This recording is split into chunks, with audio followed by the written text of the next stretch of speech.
All right, guys, so getting the day going.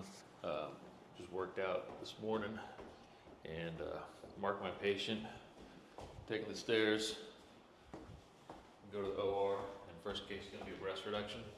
A young patient who's had really large, droopy breasts and super self-conscious about them, very shy.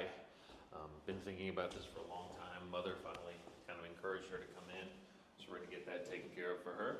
And then we'll move on to the next case. I'll catch you up on how everything goes. All right, guys, so just finished the breast reduction. Took us about an hour and a half. We took off a little bit more on the right side versus the left side to get her balanced up. Every breast reduction is a breast lift, so that's an important thing. So we also did a breast lift for her. And next I'm gonna go do a breast enhancement, so I'm gonna go mark her, and then I'll follow back up with y'all. All right, so now I'm in between cases, and you'd think that's a chill time, but it's not.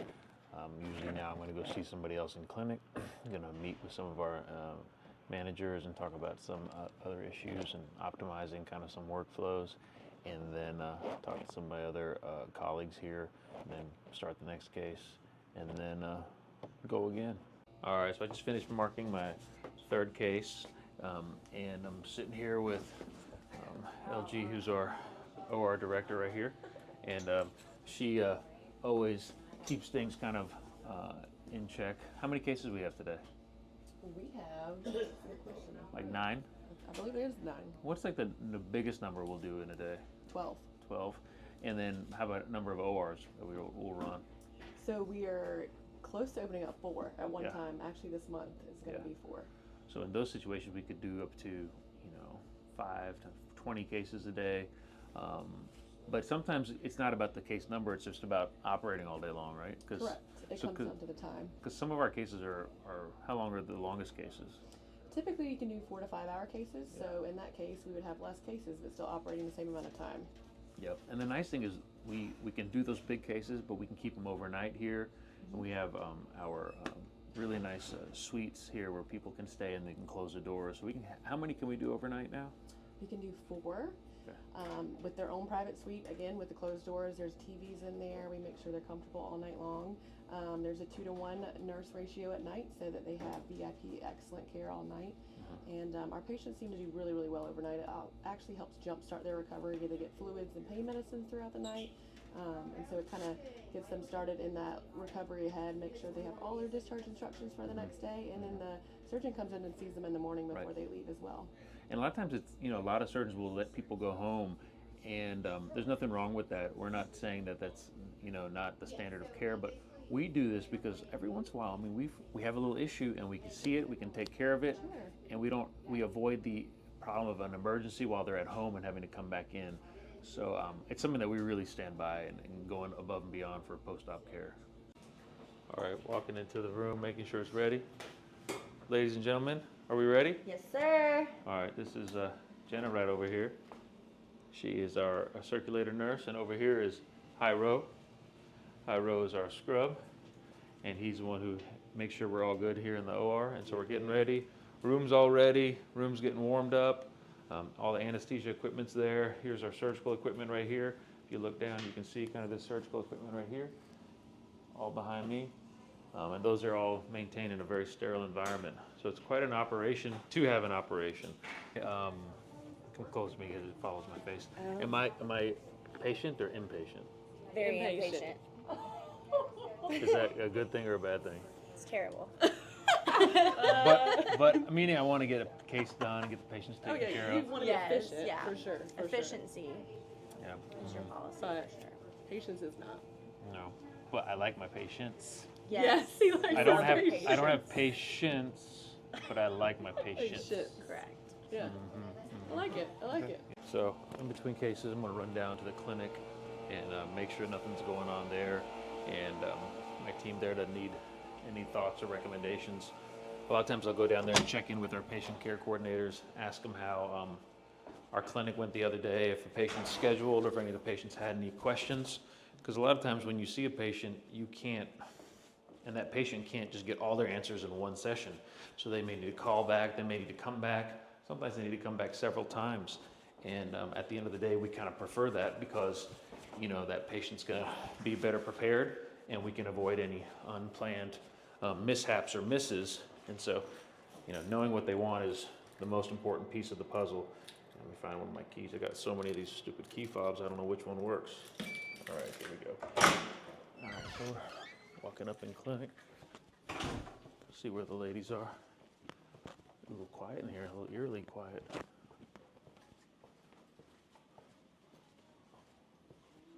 What's up, ladies?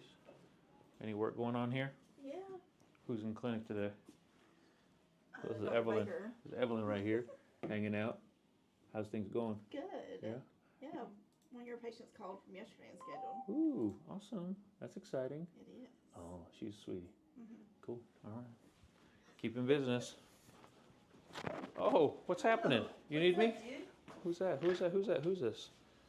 What's your name? Hi, Ashley. I can't see you. Oh, there you are. Ashley's one of our stars.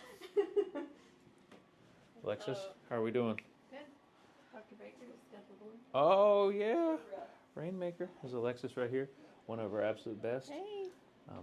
She really helps patients kind of figure out what to do and coordinate kind of dates and times, and that's really important. Sometimes it's a big deal to kind of figure all that out. All right, let's go see what Cortez is doing right now.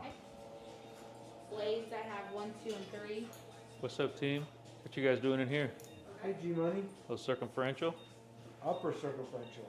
People Upper. don't necessarily think you can do that, but if you want to do a broad line back lift and extend it into reverse abdominoplasty, you can. We do it very often here. Interesting. So that's it's like an upper body lift. It really is. It really just depends on where patient's laxity is. And so you take skin out where they have laxity. Mm-hmm. She a massive weight loss? She has had some weight loss, but also, post liposuction had some loose skin that she wanted to take care of. Interesting. And then I see in the pictures, looks like she's had a prior lower body lift. Yep. And it's people are like, oh my God, you can't do that. That's actually really safe to do. Very And interesting. patients can do very, very well. And so are you doing anything on the front? Yep, so we're gonna do a reverse tummy tuck. Very nice. All right. Good work going on in here. All right, guys. So wrapping up the day at work. It's about 5:30. And before I leave, I'm going to hook up with our Chief Operating Officer, John Lee, can kind of download on anything that's going on here at the other locations. It's been a great day, and hopefully get out of here and stretch a little bit, and then get to fun stuff at the house. All right, so just finished a couple cases. Did a upper lid blepharoplasty with a lower lid blepharoplasty, and fat grafting to the tear troughs, CO2 laser here, and on that same patient took out the implants, did a total capsulectomy, and block removal of the implants and the capsules. And so we can do unique things like that where we can combine facial surgery with the body surgery so that a patient has one recovery. Now I'm going to go into clinic and check on, trying to find the key fob, that's the right one, so I can check on our patient care coordinators, see how all of our patients are doing, and then get ready for abdominoplasty and circumferential trunk liposuction. All right, so one of the things that I was going to talk about while we're waiting here for the next case is that, why would we need to do, when we're talking about a lower lid, why do we need to do skin removal, fat grafting, and then laser resurfacing? And the reason is that you're trying to treat multiple areas. You're addressing all the issues that are happening with the lower lid complex. So, for example, as we age, the lower lid gets extra skin. So when we smile, it crinkles up. People don't like that. As we age, the fat herniates, so you get those bags under the eyes. So to get rid of the bags, you actually have to take out or reposition that fat. To get rid of the skin, you have to remove skin. But often the skin is crepey and needs to be resurfaced. So at that time, you can do a laser resurfacing. So that's the reason why you combine modalities. So by combining modalities, you can get the optimized result.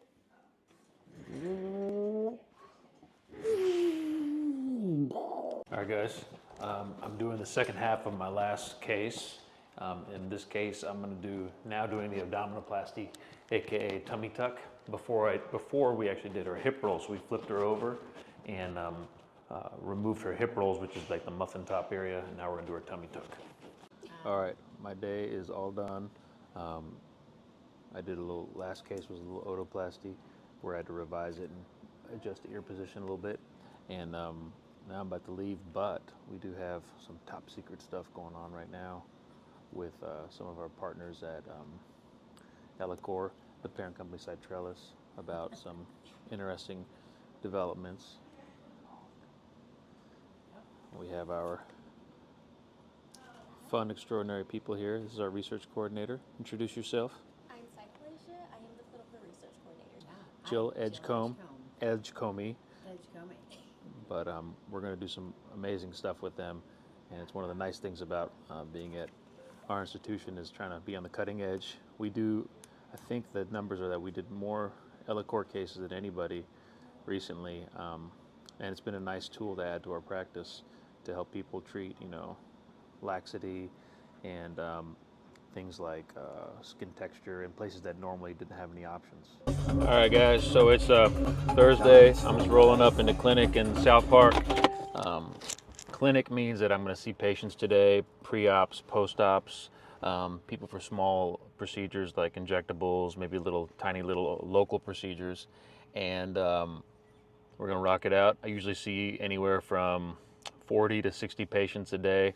Sounds like a lot, but my incredible team makes it happen, and we usually have a really good time, and it's always fun. This is the part of the deal where I can talk to my patients and get to know them a little better before and after, and really build that bond. So it'll be a fun day. It'll be busy, but I'm ready for it. All right, walking into our beautiful office. We got some of our team right here. Ready? How many patients we got today?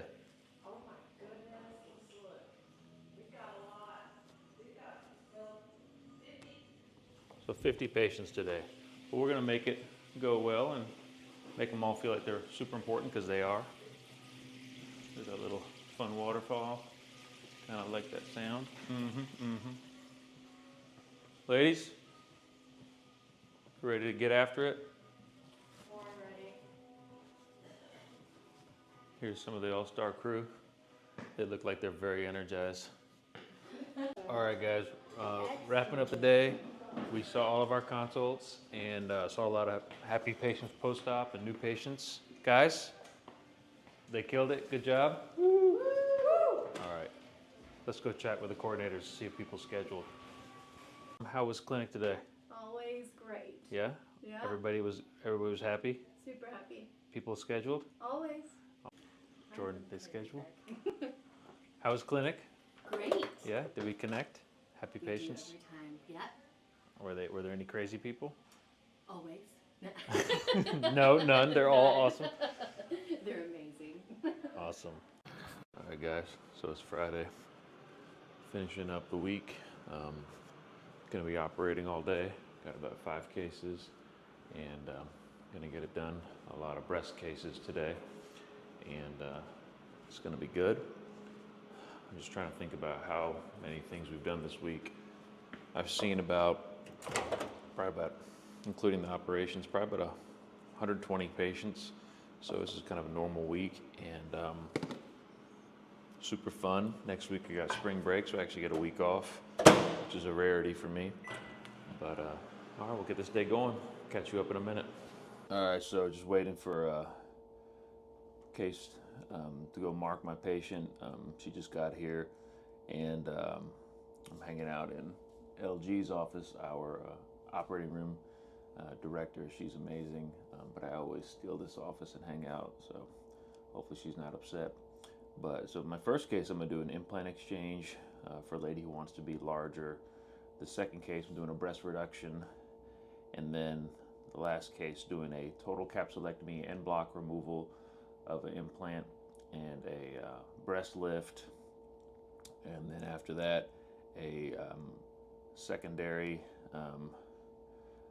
case on a under the chin and a chin enhancement case, and then the last one is a secondary breast case. So lots of different things. We're in one situation adding something to the breast, other situation shrinking the breast, another situation actually removing implants and the capsules and doing a lift, and then another situation adjusting what we already have. And you can see kind of a pattern here that there's variability in what we can do and what's needed for each patient, and also things might change with a patient, and that we need to be very clear with that when a patient gets something like a breast enhancement or breast augmentation, that what they're signing up for, they're signing up for a likelihood of another surgery, probably within like 10 years, to either just exchange or increase size, decrease size, and at some point to get rid of their implants, at some point even get rid of their capsules, because things could change. They could have some sensitivity, or something could change in their generalized overall health, and then those be potentially correlated with something like inflammation or a change mandating potential removal. But I think that's part of this whole unique thing about how we approach patients, and that everybody's unique, everybody needs something different, hence why it's so fun to be an aesthetic plastic surgeon and do what we do here at HKB every day. Alright, so about to roll out. Got a pretty sunset in the background, sunrise actually. You can see that's beautiful. I actually can't see that because of my face being tracked, but I usually go up and down these stairs like 10 to 20 times a day. Try to keep moving at work. It makes me feel good, and be honest, pick up a little stiff, but the more I move, the better. But just a general reminder to all my people, all my patients, all my friends, you gotta stay moving. Take the stairs. Do not take the elevator. Don't take the escalator for anything less than 3 to 5 flights. You got this. Keep it moving. All right, guys, the week is done. I'm going to spring break. See you in 2 weeks. Whoa, got a runaway hair there. All right, be good.